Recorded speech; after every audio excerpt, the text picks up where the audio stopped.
All right, we are alive. How you doing today? This is Mike the Patriot coming to you live from Central Missouri. It is approximately 6:40 p.m. on 4/2/2021.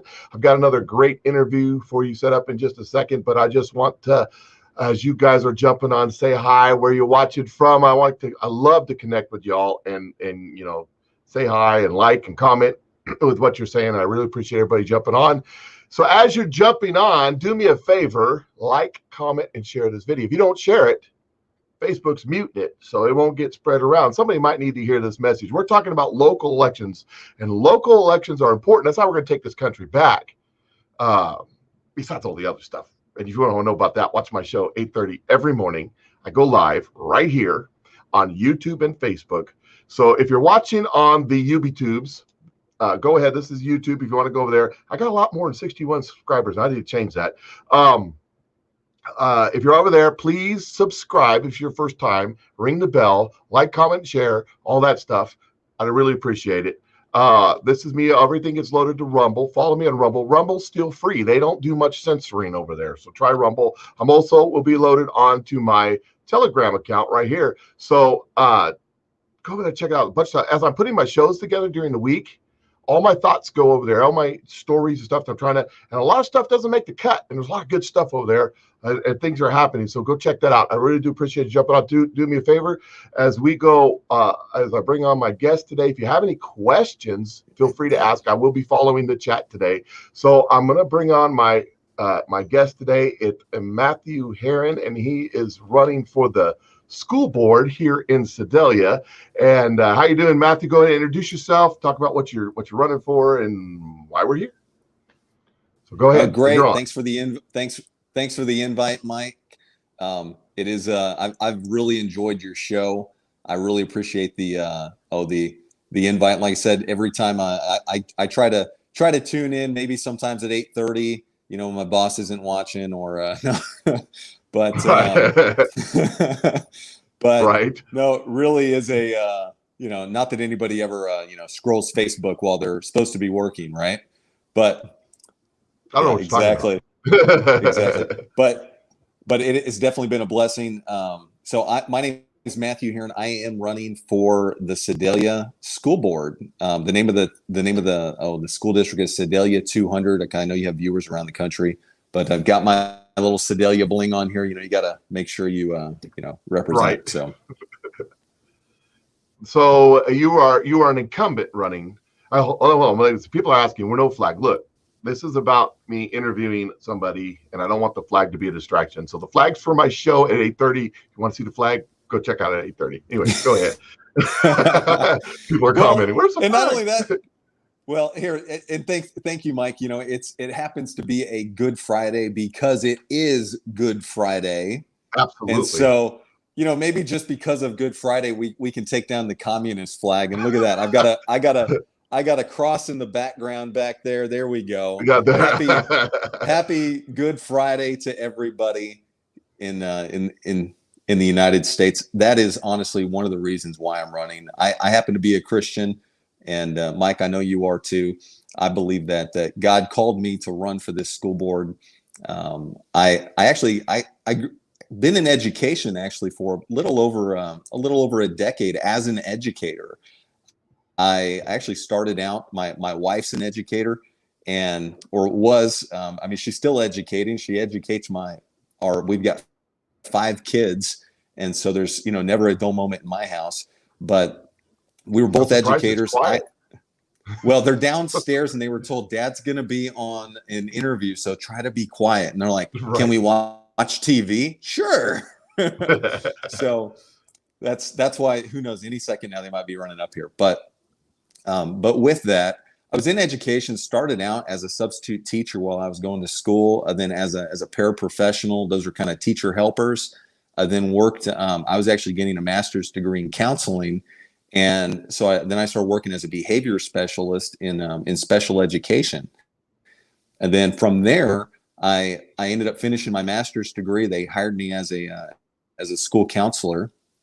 And then after being a school counselor, I worked as a school psychological examiner. So I did a lot of different things inside of a school, which, you get to see a lot of different pieces. Counselors are kind of like quasi administrators. They're not really administrators, but sometimes they get treated like it and they don't get paid like it. So that's just kind of the interesting thing. And then my wife was an art teacher, but we started having a bunch of babies left and right. And so it was like we wanted to raise our kids, and so we made that hard decision that a lot of families have to do. It's like, well, what are we going to do? And man, I'm so thankful she stayed home with them. That woman works harder than I do. I can promise you that. And what a blessing. But I ended up leaving education because I had some opportunities in the private sector to make some more money, still get to help people.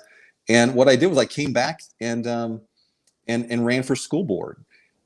In fact, the way I was actually put on the school board, I had made my intent known, and unfortunately, we had a great school board member. He passed away. Good Christian man. His name was Steve Schilb.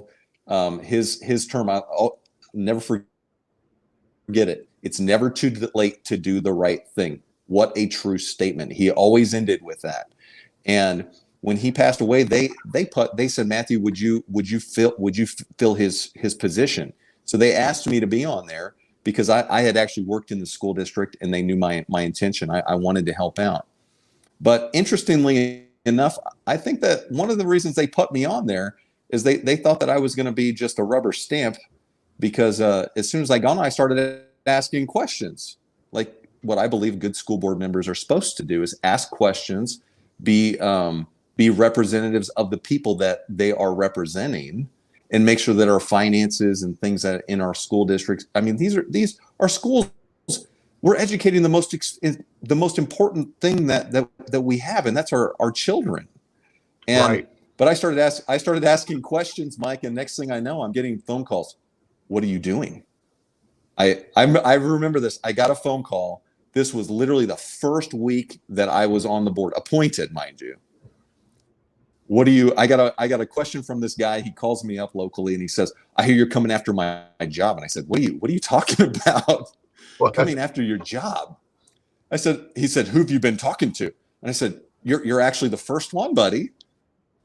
And he goes, what do you mean? I said, well, because what I was doing is I asked about, they have this thing called 550 employees. That's a way for retired administrators and teachers to be able to come back. And it's a great way to fill at need positions. And they can work up to 550 hours a year while still getting their retirement.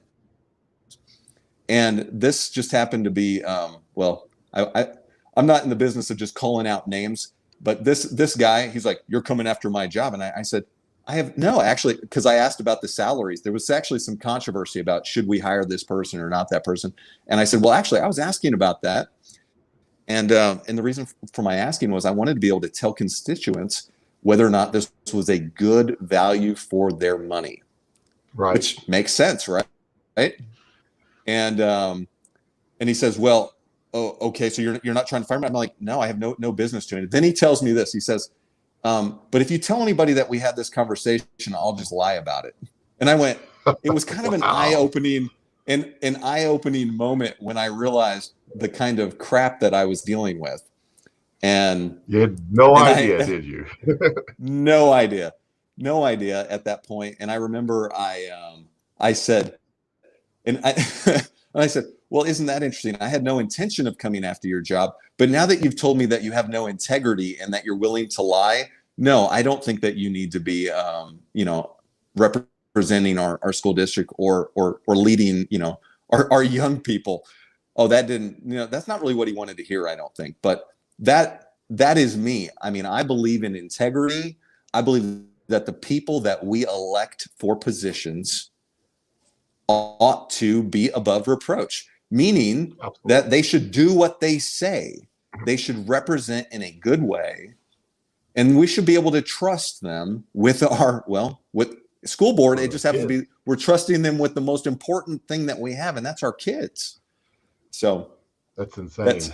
Yeah, yeah, yeah. It was it was definitely an eye opener. And then and then this is, if you can't tell, this is who I am. I mean, it's just what you see is what you get.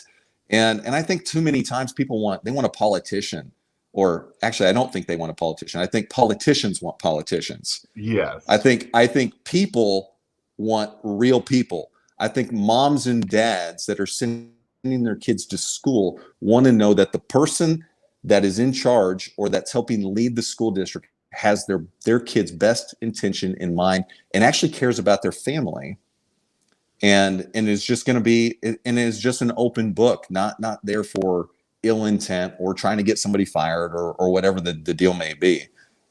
But my reason for running is I truly I want to give back. I want to give back. And that sounds so cliche sometimes. I want to give back, but it's true. And more importantly, I want transparency. I do want to get rid of, I want people that don't have integrity. I want them to leave. I really do. Make it hard on them. So let me ask you this. So, this last year has been kind of different. So how's that been, being on the school board and dealing with all that's been happening for the last year? Why, whatever do you mean, Mike? That's kind of a loaded question, right? You started where you want there. Yeah. It's like, Well, yeah, no, I'll go ahead and roll with that. Let me tell you, with the whole COVID, COVID was just an interesting thing. Who would have thought? I was already dealing with just, asking questions and just, people being transparent with finances and things of that nature. And then all of a sudden you throw in COVID, and now here, put a mask on every child. And what I did was, from the beginning of that, I came out and I actually wrote a statement. I told my wife, I'm like, honey, I really feel like it's important that I just tell the people that I'm representing where I stand. And I did. I actually wrote down a statement, and I think I remember that you posted on social media, didn't you?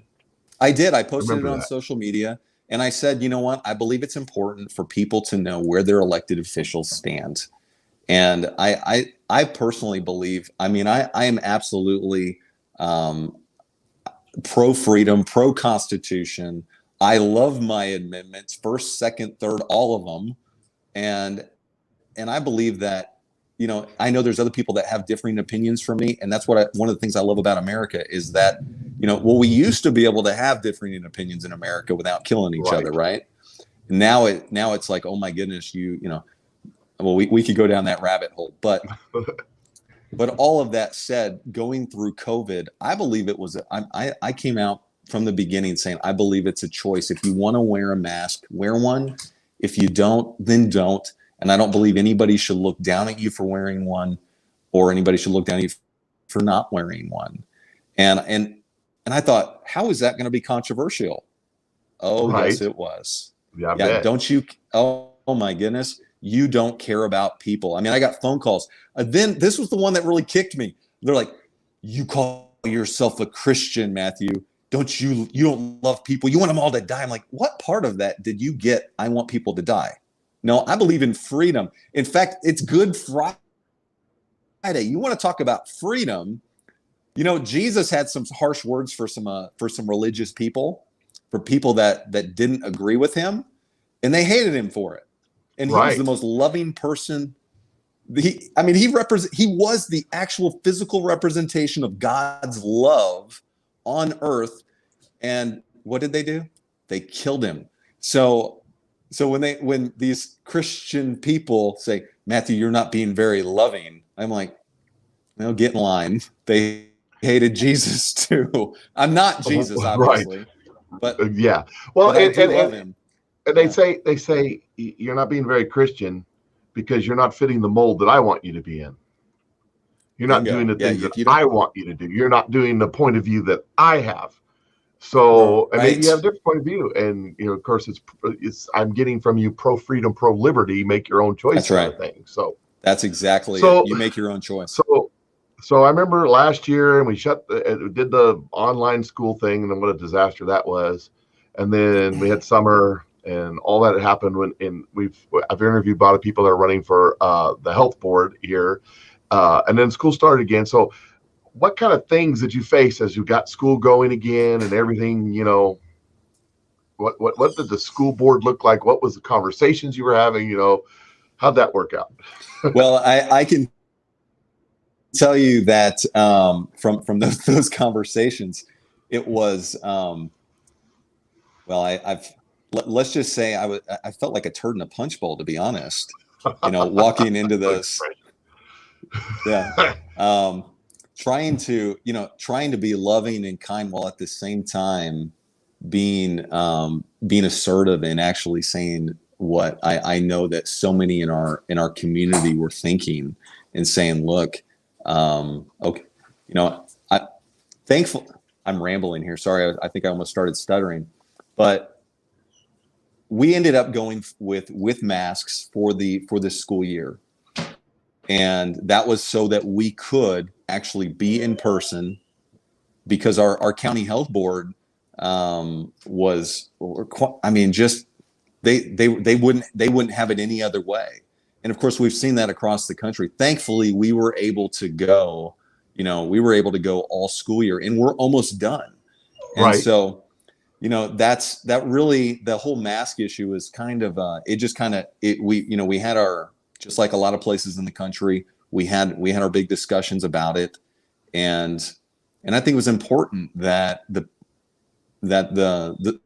school board was able to see where people in our community, where they were coming from. But I think the part that really hit me was when I realized that they have voiced this, that they really believe that anybody that has a differing opinion other than themselves is ignorant. That was just so disheartening to actually to hear and see. And now here we are going almost to the end of the school year, and just this last school board meeting on Monday was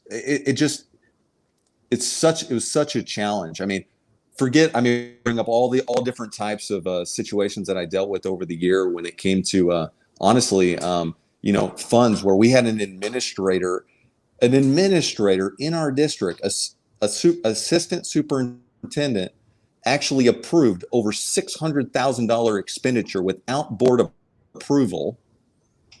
That's a lot of money. And then when that's a lot of money. Approval. And then when the board members found out about it, they're like, "Oh no! There was no reprimand, nothing." In fact, when the person retired, they brought them back as a 550 employee to make at least $60,000 a year to help out with a grant. I'm like, this is a bunch of junk. And I called him on it. I said, this is wrong. So he was on the right side of the clique, or she, or whatever. That person she was. Yeah, she was. And I won't have anything to. I just, let's just call wrong and right. But now here we go. Fast forward, and now we're getting to the point, and we're seeing this all across the country, where I mean, our numbers here in Pettis County are next to nothing. I think we've got like eight cases in the whole of. And that's according to the health department, which they always like to inflate those numbers. But in the whole county, 8. And nobody in the school district, right? Nobody in the school district, as far as I know. I mean, I don't want to, be like, I know, but the last time I heard, nobody. And so I brought it up at the last meeting. I said, you know what? And then like I said, if you want to get the vaccine, great. You want to wear a mask, great. It's called freedom. So at the last meeting, I said, why don't we, all of our teachers were having a vaccine clinic for the teachers. They're getting their second shots if they want it. And I said, I've looked at 2 weeks after that, we have immunity. So we could go after that, and we could go ahead and open up the school and make masks non-mandatory. If you want to wear one, great. Nope, we can't do that because of the Pettis County Health Department.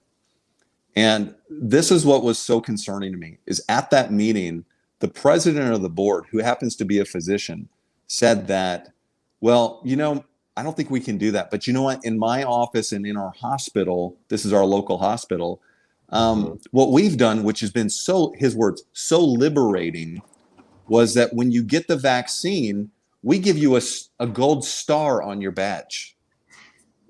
I'm sitting here listening to this, I'm like, you get a gold star on your badge. And so that means that if we all have our gold stars, then we can take off the masks and we can have meetings together. And it's just so liberating. And one of the other board members works for the hospital department as well. And I interjected, I said, so what happens if you don't have a gold star and you walk into a meeting? Well, we all have to put our masks back on. And I said, what a discriminatory practice. Yeah, really? I mean, not only that, talk about, what happened to medical freedom and not people knowing your, what about HIPAA? Really? Nope, doesn't matter anymore. And I'm sorry. Doesn't matter anymore. Well, I mean, that's not what they said. That's what, I mean, I can only come to that conclusion if they don't think that that's an issue. But, what I'm saying, I got a couple things to add.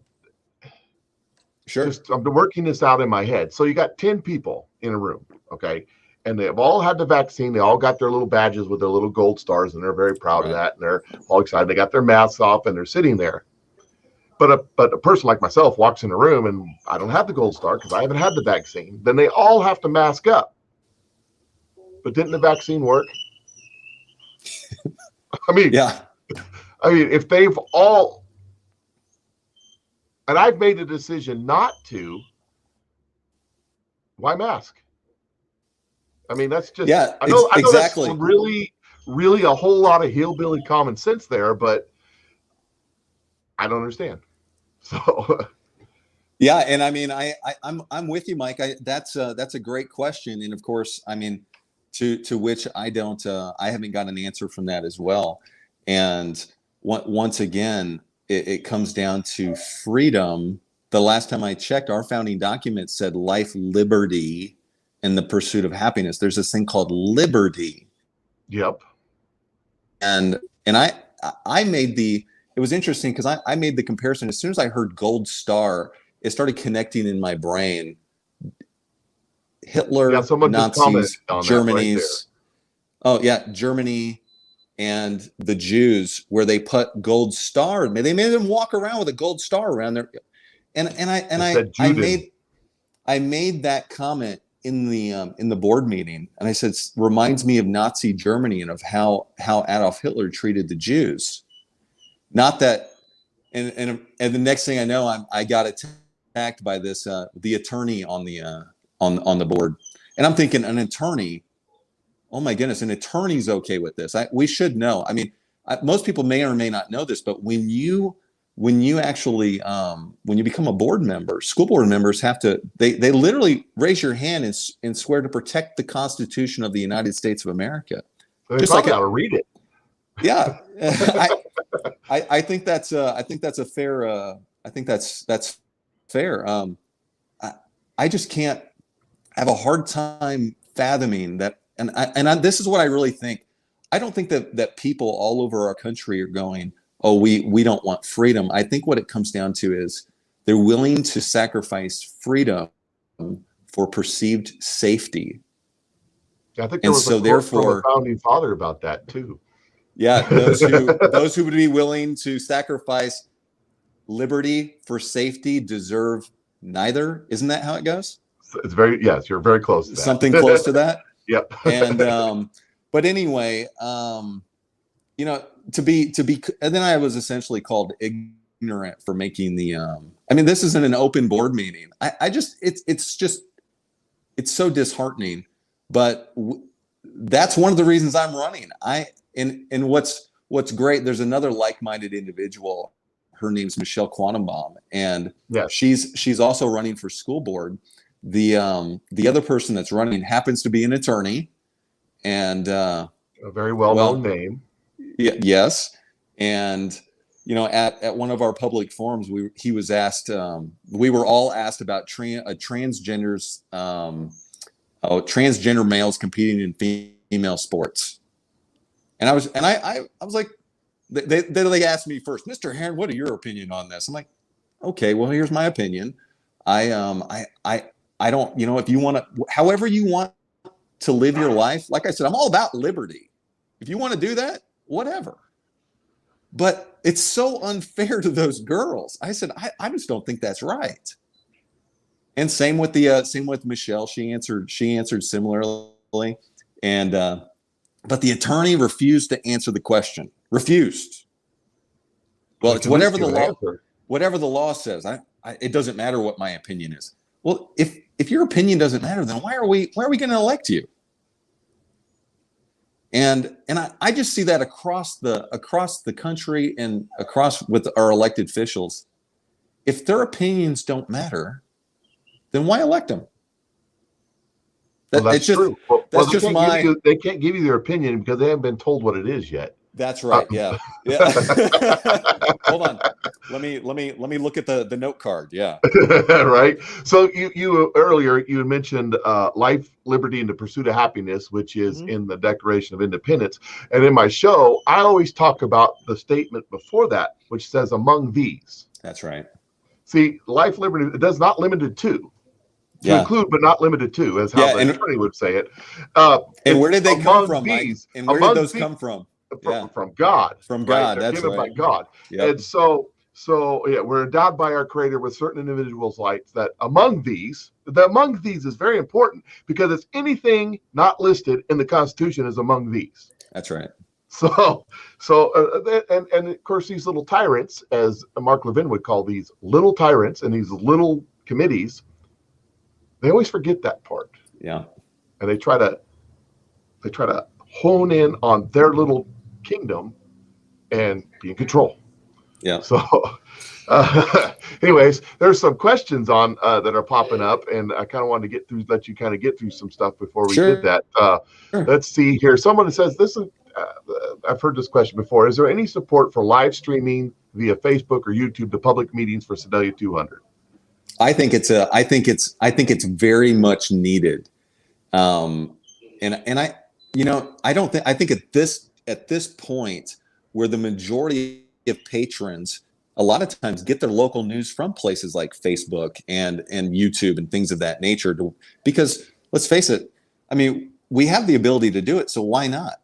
And if we're not willing to do it, then I think the question is why? If you're not willing to do it, what are you trying to hide? Yep. And I'm all for it. I think that every single one of those meetings ought to be live streamed and recorded and and made for public use. There's no reason not to, unless, of course, you don't want the public to know.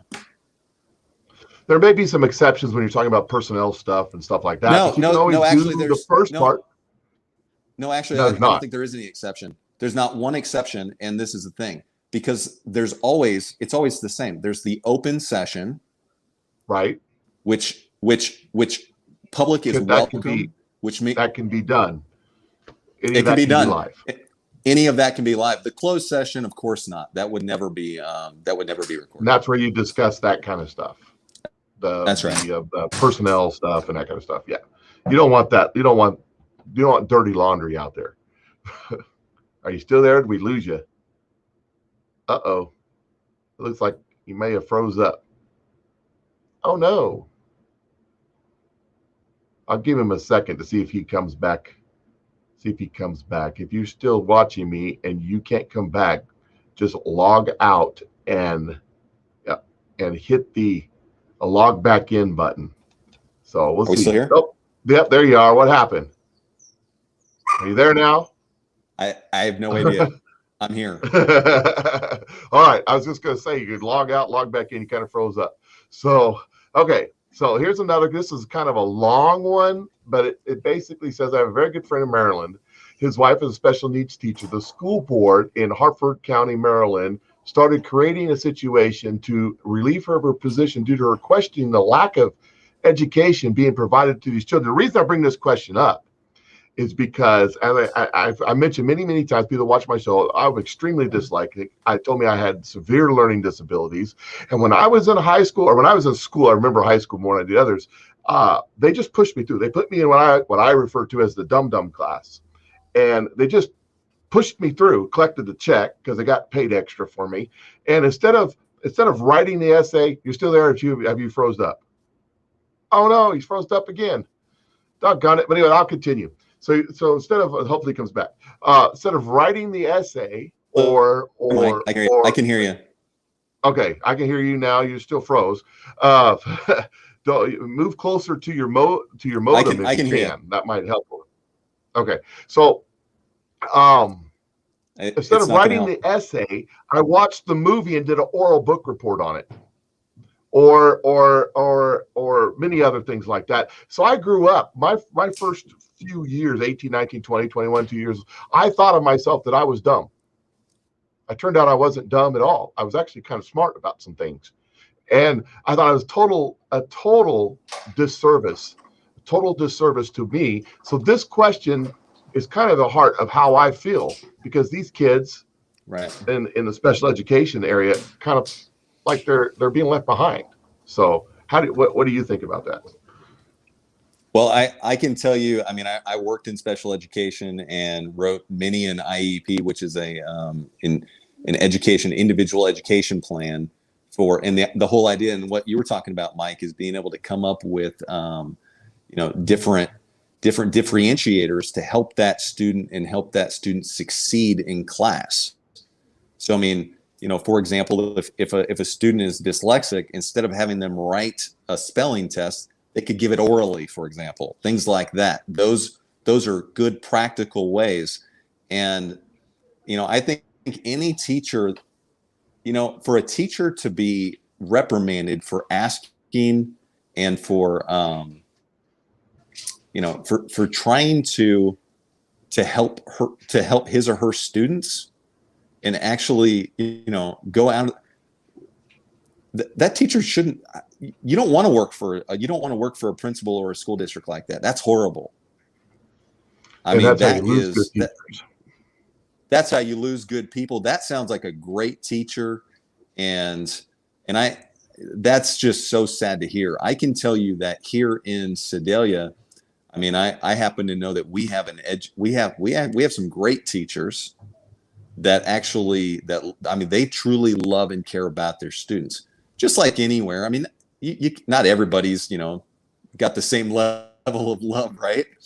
But I can tell you this: our special education department and the director of special education department, they truly care about kids. And I've not heard of any situation where a teacher went to advocate for a student like that and was put out. I would tell your friend in that other state, here's the thing, technically there's definitely some legalities there. And more important than anything, what I have found is I've always told parents is this: no one's going to advocate for your kid like you do. That's right. No one's going to advocate for your kid like you do. And you've got to. You have to care about your kid more than anybody else, because you got to remember, your little kid, that's your whole world.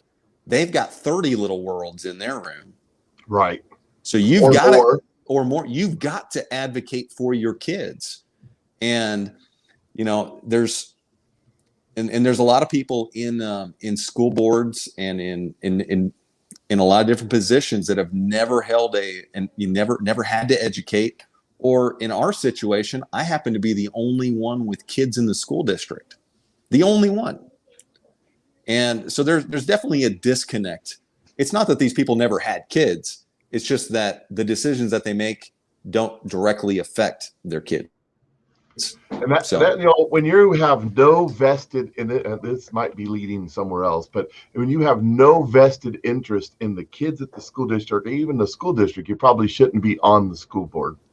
Right. Agreed. I mean, that's a loaded question. For those of you that aren't in our district, that's a loaded question. Very, very loaded. Yes. Yeah.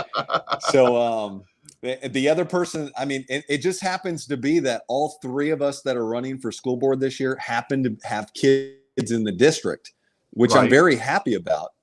But like I said, I'm voting for Michelle. Let's just put it that way.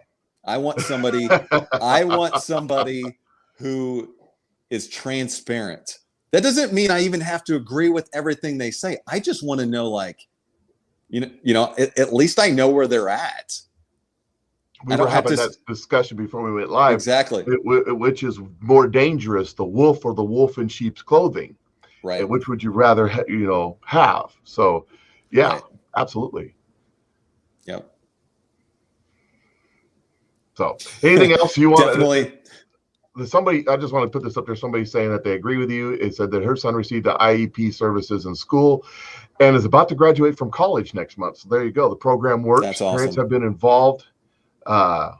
So that's awesome right there. So that telling you what you were saying about the IEP stuff works really good. So it does when done correctly. It really is. It is great. And every kid's different. Every kid learns differently. And that's why you have to differentiate. Good teachers differentiate anyway. In fact, the number one thing in a classroom that determines student success, we have found out, and this is nationwide, is the teacher. Now, I've been so thankful that we've actually had in-school teaching all year long. Right. Absolutely. Which is I'm so thankful for. And I mean, because last year with that on the computer stuff was just a nightmare. My son, he's a senior this year. Okay. He struggled with that online stuff. He really did. He does pretty well at school, but he struggled with that last year. That was not fun. No, I couldn't do it. And I am not a teacher. But I can barely read and write. What are you talking about? How do you spell that? I think can you get a dictionary? Google it. I don't know. That's right.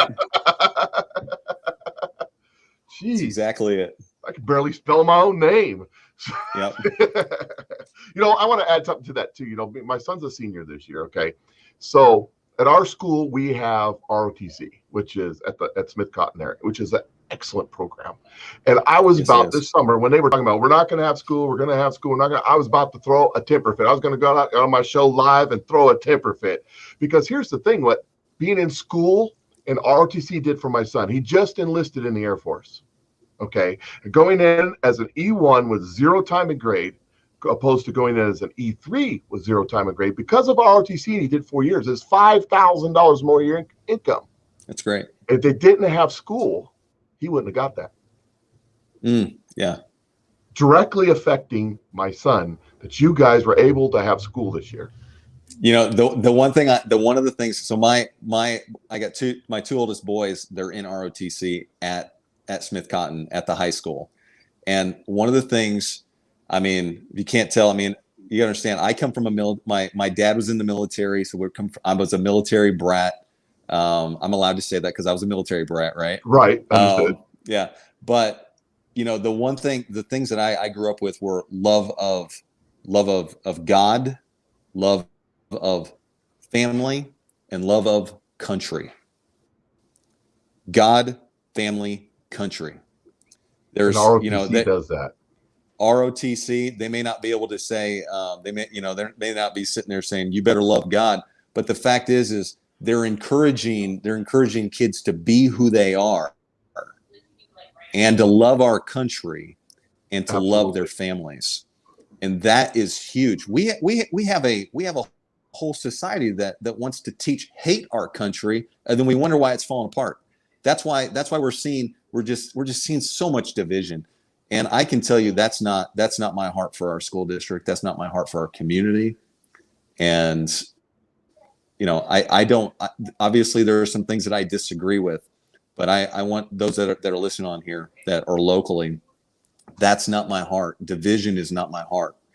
Can I tell you, liberty brings freedom. Absolutely. And freedom brings unity. Go look anywhere in the world where people don't have freedom, and you will see absolute division everywhere. It's called freedom. No one's going to tell you, what faith you have to practice. No one should have to tell you which, really no one, you don't want the government telling you the minute details of how to raise your kid. In fact, we're there to teach them the basics. We're not there to teach them, make medical decisions for them. And that's where that's where my heart is. We don't need to take the place of parents. And so, and this is a touchy subject, but you're saying we don't need to take place of parents, and everybody's all, well, the parents need to step up and do their thing, and they're not doing the thing. If the parents would support us more, well, it's expectations. If you expect the parents to do nothing, they'll do nothing. If you expect parents to step up, they'll step up. But there's always the one. Well, you can't worry about the one. You can't please everybody. You can't fix everybody. There's going to be the one or two or three, whatever it is. But Mike, I heard. Leave the void open. They'll fill it. Sorry, go ahead. Yeah, and there are no perfect parents either, right? There's no perfect school district. There's no perfect parents. My wife and I joke, we're like, we used to be perfect parents until we had kids. Oh no, right. Yeah. Well, if the kids were all exactly the same and everything worked on the same, it would be good. But the first kid's one way, the second kid's another way, and the third one's even different. And what are you supposed to do? You throw out the book. That's what you do. It takes a village, as they say, and that is the. But in that village, there has to be freedom, and we need good people that truly care about our communities and care about freedom and care about upholding the Constitution. Truly. I think it all begins with what we're doing right here is we're finding good people and we're supporting good people to get in positions like on the school board, like on the health board, maybe eventually on the city council, maybe in the county-wide seats.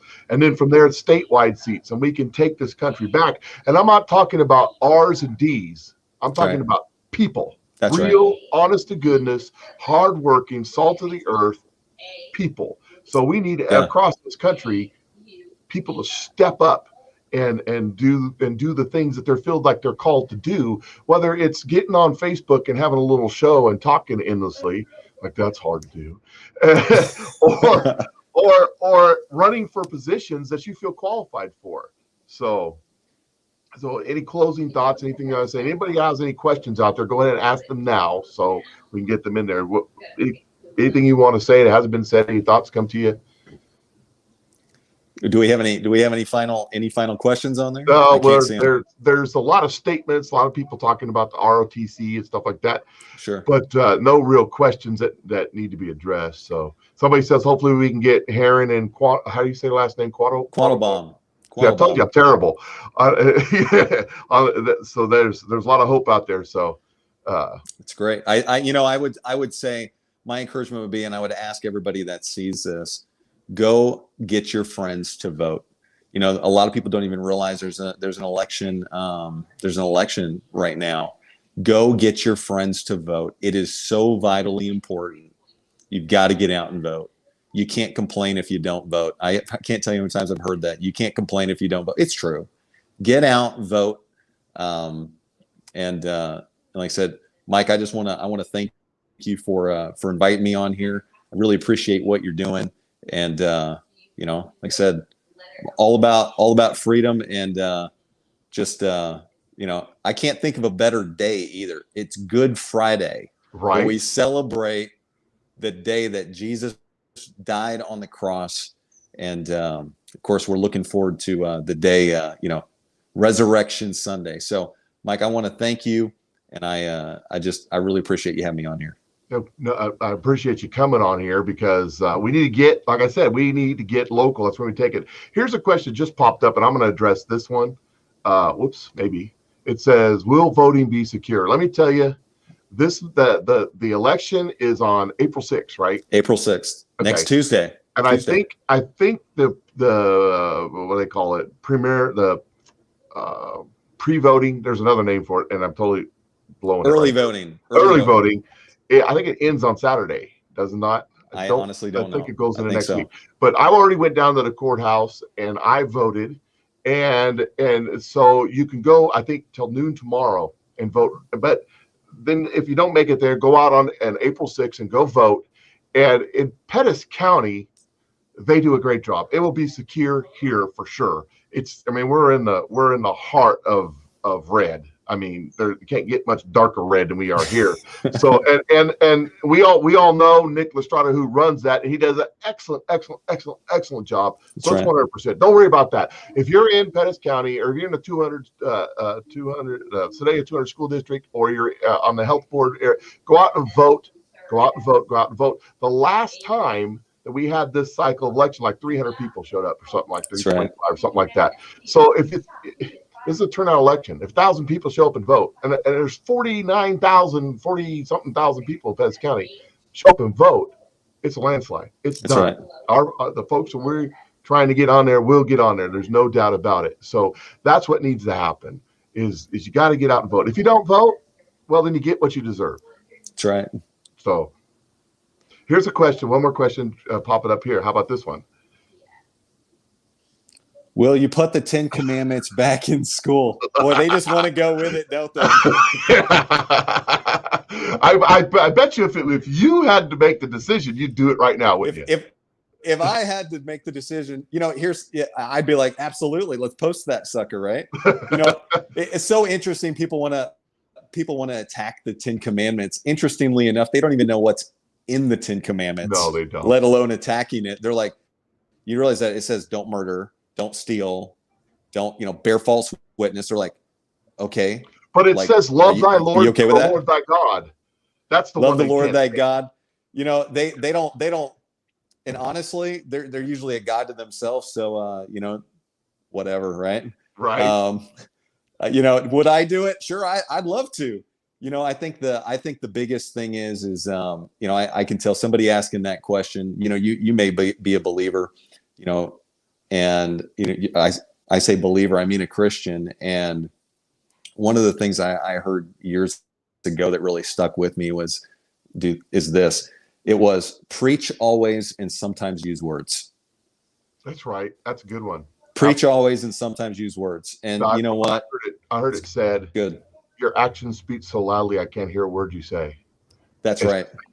So that's right. And so yeah, of course I'd love to. And I think the biggest thing is for people of faith to love people that don't agree with them, love them.